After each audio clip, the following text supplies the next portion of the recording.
Okay. No questions on the streetcar? Oh, we can talk about that.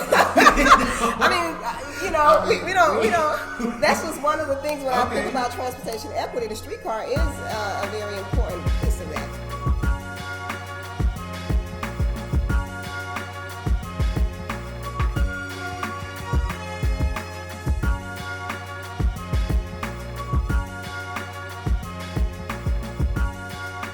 Hello, everybody. Welcome to Voices of Ward 7.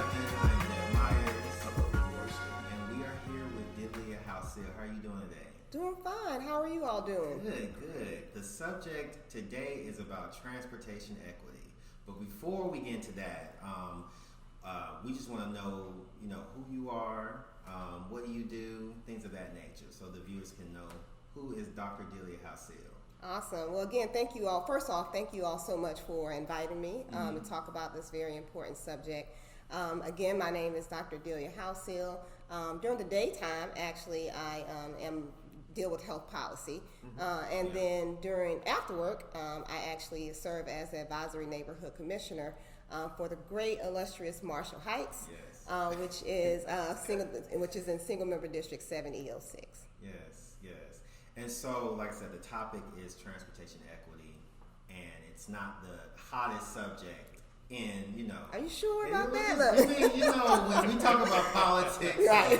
and issues, no one says, transportation equity, but, it is very important. And so just tell me, what is transportation equity for you? Okay. What is transportation equity? Great question.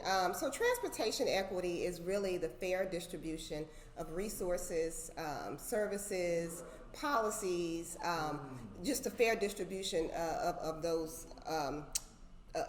services. And so I guess another way to think about it is just making sure that one group or an individual doesn't have a disproportionate share of access to those resources and those services. I think I'm glad you asked that question again, because oftentimes people confuse transportation equity with transportation equality. And they really are two different things, right? So equality, transportation equality would mean everyone having access or equal access to the same things, which in many ways, when you look around the district, we pretty much, there's some equality, there's some equal access, so to speak.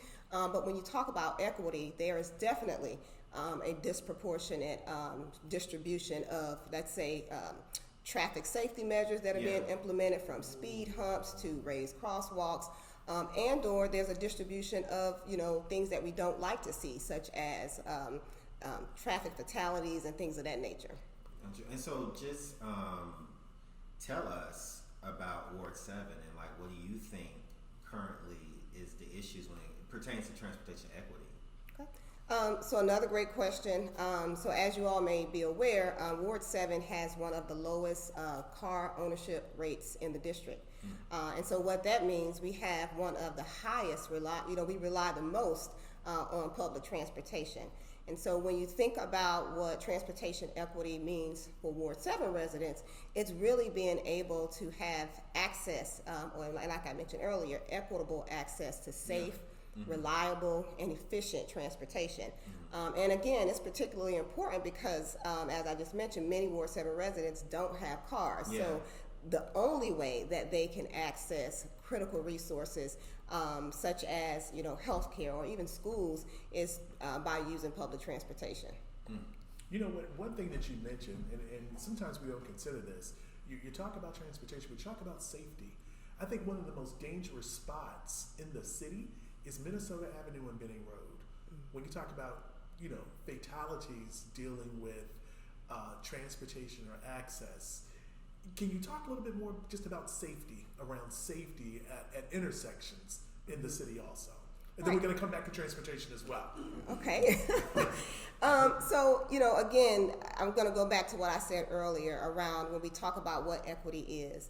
And when you think about whether or not an intersection such as the one you mentioned has the appropriate or adequate infrastructure in place to promote safety, I think that that's one of those things that we struggle with in Ward 7, right? Because as we know, many of our intersections in Ward 7 don't or lack some of the same basic infrastructure that you may find in other areas of the city.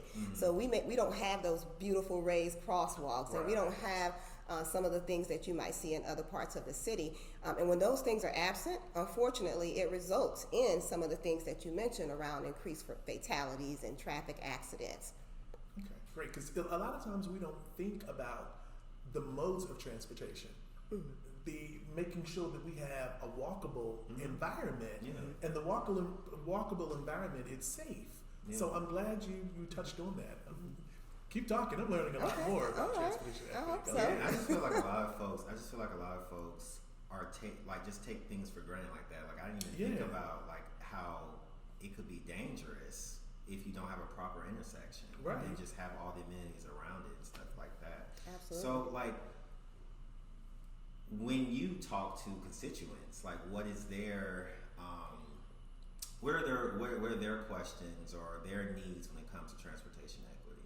So, it really varies depending on the constituent and depending on their unique needs. Yeah. So for parents, oftentimes the conversation revolves around safe passage to school. Yes. Right? And things of that nature. And also things that folks don't think about, like just having adequate bus shelters available in the community. When it comes down to our seniors, oftentimes, they also complain about the time that it may take for certain transportation services to reach them or to take them to the various places that they need to go to, whether that's to pick up a prescription or to even go to the doctor's office. For some of my bikers, right, that means having adequate and safe bike lanes in the community. Yeah. And for my walkers, such as myself, I know we're a family that loves to hike. It means it means having safe sidewalks so that you don't run the risk of injuring yourself when the sidewalks are uneven and things of that nature. So it really does vary. And the thing that I think I find the most interesting is that oftentimes we don't equate these things that we're seeing or the lack of some basic infrastructure to equity. Yeah. But it really is a huge equity concern, and particularly when you visit other parts of the city and you see that they have some of these infrastructure in place. And do you think that, and this is just me asking the question, but do you think there are any tensions between when they, we talk about sharing the roads and stuff like that, right? Okay. So, I'm like, where's this going? Okay. But no. I just want to know from families or from constituents that you serve, is there any tensions about bike lanes being shared with roads and how that impacts my parking and things of that nature? Is there any conversation around that? Absolutely. I mean, we know that we want our bikers to be safe, right? Particularly because a lot of youth in Ward 7 are not biking, and especially now that we have a lot more bike shares in our community. But then on the other hand, people don't really want to give up their parking spot, right? Parking spaces are very important, not only in Ward 7, but across the city. So sometimes when you have to make that value call between, hey, do we want our bikers to be safer or do I want to give up my parking space? Most of the times people are going to say, hey, I want my parking space. So there are lots of tension when it comes down to making the decisions between what type of infrastructure we put into place. Another thing that I've heard is that people often equate the introduction of new infrastructure like bike lanes with gentrification.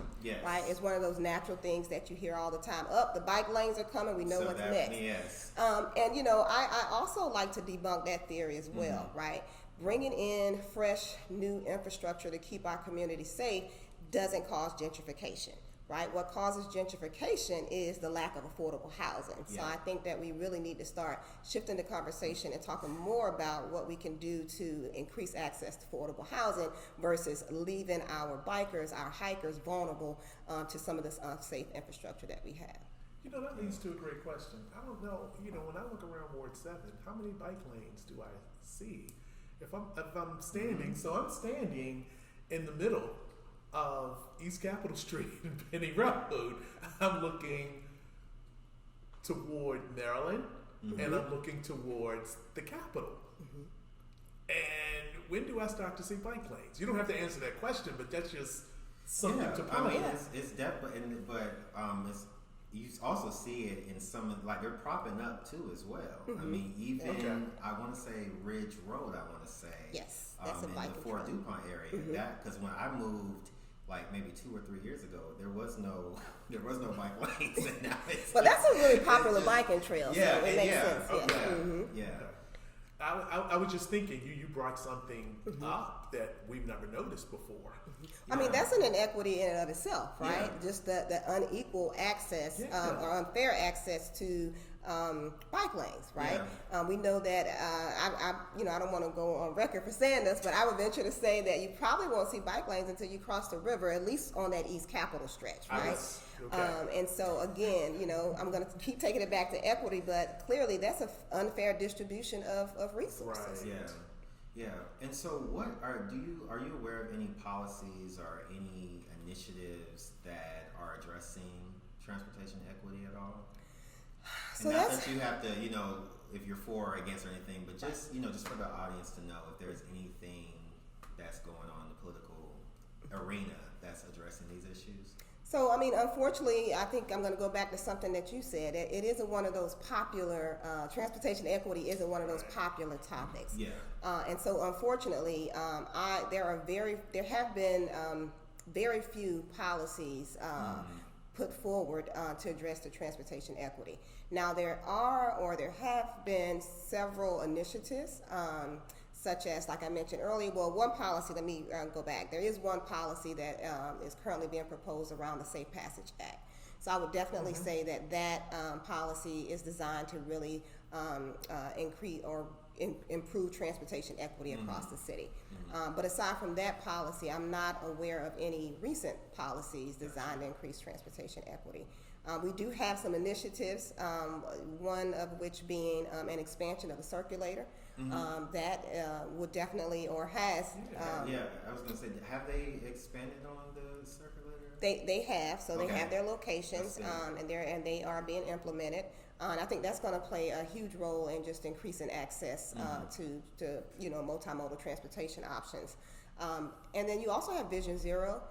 Vision Zero is also an initiative that could improve transportation equity. Because again, Vision Zero is designed to look around the city, identify those areas that are unsafe, where we have those high traffic fatalities, and then dispatch resources to those areas. So there has been some movement, but definitely there's a lot more work that needs to be done. And I think the lack of policy speaks to the need for bold policy solutions to really tackle transportation equity in our city. This is another question that might, be a little touchy, but I was thinking when you said bold solutions, I was thinking about the bridge that fell a few months ago. That really was very impactful to communities because some of them use that bridge to, cross the highway. Like that's probably their only modes of transportation. So I was just thinking about how major that is. So. Yeah, and again, another great example of just the unequitable distribution of resources, right? That bridge needed to be fixed a long time ago, but no one put the energy or the time or the resources into really fixing that critical infrastructure that people need. So it wasn't until it collapsed and people had to speak out, and I think some policymakers had to walk and see just how critical that bridge was to people having access, to the metro and other amenities that are across 295. That they decided that it was time to fix it. So, it's unfortunate, but again, if we continue to fight and push for changes to be made, I'm hopeful that eventually we'll all have access to, high quality functioning bridges that are maintained in a timely manner. Delia, you make a good point. How do folks stay in touch or to become a part of the movement or to know more about transportation equity? I mean, I've learned a lot here today. I mean, what you're talking about is the built environment and how we interact with the built environment. How do we stay in touch with that? How do you connect the average citizen to that? Well, I would say, there's an old adage that, the squeaky wheel gets oil first, right? Okay. So when you're walking around and you trip over a sidewalk, right? Put in a 311 request, right? Okay. Or complain to your ANC. If you are driving around and you notice that an intersection is unsafe and you're always saying, dang it, they need to fix that intersection, because we do that a lot, Yeah, right? we do. Put in a 311 request, right? And I think that's really the difference between what we see in Ward 7 and other areas east of the river versus what we see and west of the river, is that those communities oftentimes they're the squeaky wheel, right? They put in thousands of 311 requests, right? Where we only have a small percentage of 311 requests. So it's not that the city is intentionally withholding resources from certain parts of the city. It's just a sheer matter of hey, the squeaky wheel is getting oil, so we have to become the squeaky wheel. Right, we have to stop complaining to our parents and folks on the phone when we trip over the sidewalk, Right. and we have to immediately say, "Let me put in this 311 request." Right, those are the sorts of things that we have to do. We also have to start advocating more to our council members, and not just our local council member, but our at-large council member, holding them accountable for making sure that they are dispatching resources and making policies that promote equity. So that's just, I'm sorry, I could go on and on. I think, and what I'm also Definitely. looking for, how can I direct somebody? Is there a website that I can learn more about this? Now that is a good question. I will say that the Department of Transportation does have an equity focus. It is on their website, and they do have some core values that they are holding themselves to around equity. But again, right, it's up to the people, right, to make sure that we hold them accountable for actually abiding by those same values that they have on the website. Okay. Now I was just gonna say, just for like the 311 request on like maybe a sidewalk needs to be repaired and things of that nature. Is it strong in numbers, or do you think it would be, if I just call by myself, this would be fixed? How do you? Another great question. I mean, and I tell my constituents this all the time. If you call me with an issue, I want you to put in a 311 request. I want you to tell 2 or 3 neighbors to put in the same request, and I'm going to put in the request again. Again, the goal is to be the squeaky wheel, right? And so the one thing that you can't dispute are numbers. Right, and so as a commissioner, if I ask DDOT, how many 311 requests have been put in about this sidewalk within this period of time? That in and of itself can help uncover some of the inequities or lack of action around issues that we know need to be tackled. Wow, Delia, you've given us a wealth of information today, and allowed me to fully understand what safe passage is all about, what transportation equity is all about, and how you drill down to transportation equity, and for me, understanding the built environment that goes along with it, or the environment in which we use modes of transportation, whether it's us walking or whether we're using a bike or whether you're using an automobile or public transportation. I think this is wonderful. One challenge I'm going to put out to somebody is that we create some type of website where folks could go to retrieve this information. And I think it should be a way in which we can encourage people to use that voice to dial 311. Dial 311. Dial 311. Or submit a traffic safety assessment. That's another important tool as well. Really? Absolutely. And where can I find this traffic So that's safety also assessment? on DDOT's website. Anytime you detect that there is an unsafe, you can also do that through 311 as well. But just to bypass that process, you can go to 311, pull down the TSA request, and submit that to them. Okay, that's great. And so DDOT, and is at www.ddot.gov.dc. And that's okay. We can find that out. I would say that it's ddot.dc.gov. The District Department of Transportation. Yes, absolutely. Okay, Most of their websites, I believe, have the dc.gov. Okay. Yeah. That's great. Awesome. Well, Devin, anything else? No, I think this was great. Thank you so much, Dr. Delia Houseal, for this, and we appreciate you and all that you do. Okay. Thank No you. questions on the streetcar? Oh, we can talk about that. I mean, we don't. That's just one of the things when I think about transportation equity. The streetcar is a very important piece of that too, right? Yes. Because what it does is it increases, our access to multimodal transportation options.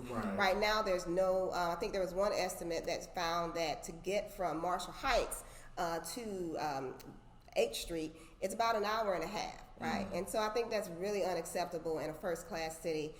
It's also unacceptable because we lack access to basic resources, and being able to have a straight shot down Benning Road into H Street to where you have restaurants, grocery stores, CVS. There's lots of different stores there that folks could have access to. So I do think, the streetcar is one of those important pieces of transportation infrastructure that we need to invest in. Yes. Sorry about that. No, it's okay. It's not a plug for the streetcar, but when we talk about equity, it's very important. Yeah, I might have to ask you the question, and then That's okay. Okay, no, it's fine. So Delia, what are your thoughts on the streetcar? Okay. I mean, I am a strong supporter of the streetcar, and I'm happy to go on record to say that. What really made me become a proponent of the streetcar was my mother. My mother was disabled, and she had some challenges walking. She's now deceased, but she previously had some challenges walking, and one day we decided there was so much going on about the streetcar. I said, you know what, I'm going to ride the streetcar, right? Okay. Because oftentimes what I found is that people talk about the streetcar, but they've never, had a chance to get on the streetcar, right? Yeah. So I said, let's ride the streetcar. My mom, who's disabled, so we parked at RFK Stadium, walked across the street, got on the streetcar, went down H Street, had lunch, and came back. And I asked my mom, I said, Mom, would you use the streetcar to go to the grocery store? Or would you use the streetcar at all? And she said, absolutely. She was like, right now, if I lived here in your home, she's like, how would I get to the Safeway, right? And why would I go to the Safeway, right? Not to say anything is bad about the Safeway, but there are just other options, that are really less than about 2 miles from us. Right. And the streetcar provides you with that option. Okay. And when I talk to other neighbors, they also, for some of our seniors in particular, they weren't too keen on getting on the bus to go anywhere because of the time, right? Because sometimes there could be overcrowding, because their weight can be extraneous at times. And so many of them also said, hey, I would see the streetcar as a viable solution to get, to get across the river to some of those amenities. So, I mean, again, I'm a strong proponent of the streetcar. I know that there's some thoughts that the streetcar, means gentrification is coming. And I would say, that is absolutely untrue. Again, the streetcar or any type of transportation infrastructure does not cause gentrification, right? The lack of affordable housing, right? The rapid increase in taxes, those things cause gentrification. So for me, the conversation should be around how can we implement policies to slow the growth or to slow the tax rates increase in those areas that have just experienced some, growth and development. Yeah. Well, thank you on that. Thank you so much. I mean, I was just thinking about, for me, I don't have a car. So me trying to get to Union Station, I would have to take the metro all the way to LaFont Plaza, go all the way up on green and yellow, and get on the red. When I could, if the streetcar was, expanding, I could possibly take it to Minnesota Avenue and then get on the streetcar off of Minnesota Avenue and go all the way to Union Station. So, it is a really hot topic. We're looking for further discussion on that. I know. Absolutely. It's a big hot topic. So. Yeah, I mean, there's lots of happening. I'm happy to, share any more details around the streetcar as things unfold. That's good. Yep. Well, again, awesome. Dr. Delia Houseal, we thank you for being with us this evening and sharing the whole gamut of transportation equity. Awesome. Right. Well, thank you so much. All right, thank you.